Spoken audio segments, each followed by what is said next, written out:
Alright, welcome back to the channel. I hope everyone is doing well today. I hope you got a chance to enjoy and watch any of the fights last night. There was a lot of cards on.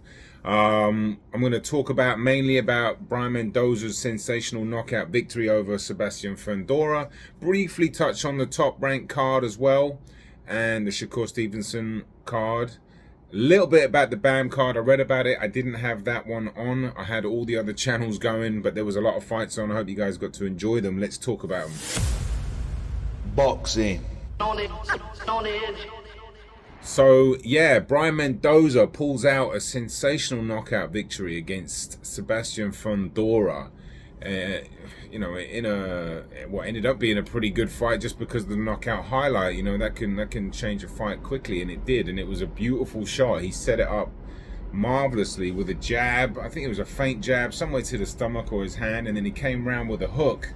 But it wasn't like a full-fledged shoulder, like put your shoulder through it, get your feet on the ground. It was just like, bam, Fundora didn't see it. And he was out on his feet, you know, he's dropped his hands involuntarily, was standing there.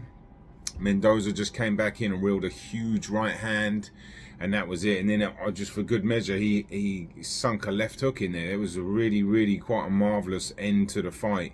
I hope Fundora's all right. He really didn't know where he was. He kind of sat up and he tried to get up. It looked like he kind of shook his head a little bit, but he had no idea where he was. He was badly done, and he was very gracious in defeat. And you know, I love seeing and hearing that, because he's a real gentleman, and he'll be back. He's got a strong will. I've mentioned that before. He's I say built differently. Obviously, he's got I don't know if he's chin suspect, but it's the second time now. Lubin had him in a bit of trouble, although he came back from that. But that Mendoza shot, obviously Mendoza can punch a little bit, and it is boxing, but to get knocked out so badly is a bit of a worry.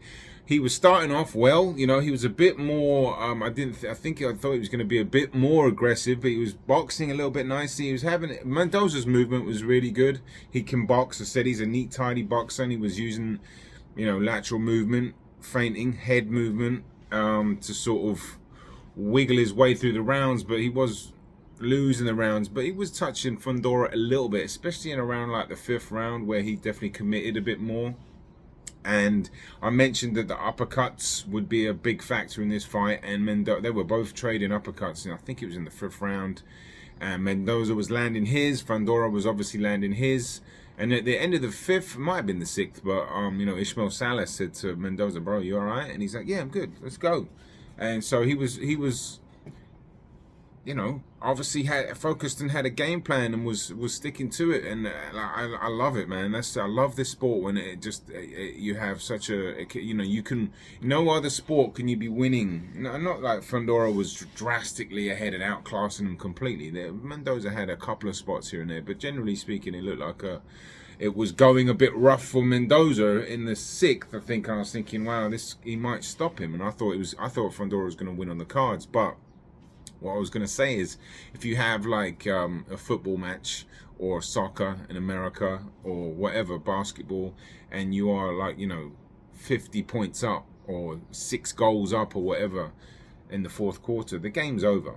But if you're boxing and you are, you know, 9, 10, 11 rounds down, and there's always a chance, you know.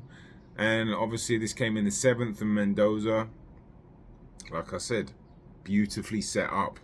He was taking a lot more risks in that pocket, but that feint jab and then come off a hook off the jab, that's what did it.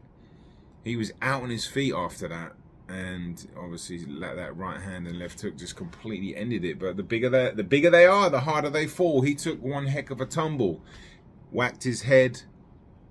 Yeah, there was no way he was getting up from that. Great win for Mendoza. What's next for him?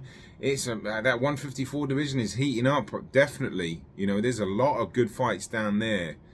Oh, I'd say down there, in there for, well, you got Tim Tszyu, Errol Spence, if he goes up. He's not there yet, so let's maybe pause on that.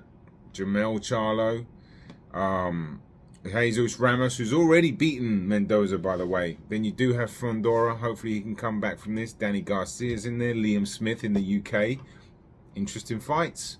I'm sure I'm missing one or two as well, but I like that division. And speaking of other divisions, the featherweight division, Shakur Stevenson performed really well last night. I thought he was looking really sharp, really putting a bit more juice on his punches, really turning his shoulder through some more of these shots, And he's just so good when he's either coming forward in that mid-range or defensively. He's a wizard. He's probably the best, most skilled. I've been saying this for a while, to be honest with you. It's going to take an absolutely special fighter to beat him on his mediocre day. I think he's that good. It's dazzling how good he is and how smart he is, how clever he is with his range control, his distance, staying in the pocket, not getting hit as much. I think he did get hit a little bit, but like when you're attacking someone, you staying in that range, just one of the hardest things to do in boxing. And Stevenson just, his footwork is exceptional, always at the right time. And I mean, he's gonna be. I'd love to see him in some big fights. I'd love to see him in where there's someone like Jermaine Ortiz. Obviously, the Devin Haney fight is being spoken about. If he beats Loma, that's no big. It's no easy task. I'll do a video about that a bit later to the date. But the lightweight division is great. Keyshawn Davis was fighting. He looked pretty good. He got the stoppage in his fight, and great body shot to get the guy on the canvas. That was a fun card last night. The top ranked card. Jared Anderson came back. That was a bit disappointing, really. That George Arias really just came to survive straight off the bat. Jared Anderson looked like he was in gear 5 when he just started, and it was really only a matter of time. I thought Arias might be a bit, well, I only watched a tiny bit of him before to make that assumption. I thought he might have gone to the 12th round, or was it 10 or 12, and then maybe a late stoppage, but Arias didn't offer anything. Then we had the Bam Rodriguez card. I didn't watch this. I don't have the zone right now. Like, I've come to the point, I've had the zone for so long that I'm just gonna choose when to dip in and when not to. And last night's fight, there was so much going on, I just didn't think it was worth it.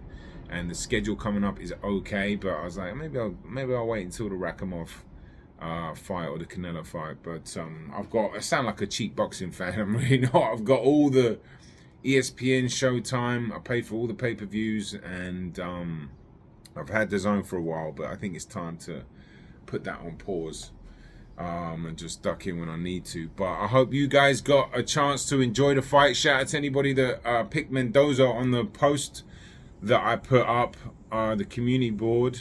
There were a couple, but fair play. I didn't see that coming, although it was not completely ruled out. I thought he might have been able to come in with behind the jab and land an uppercut, but I did mention that would be really hard because of the height difference. But Fundora, I think he'll be back. And then Mendoza, we'll see what he's got.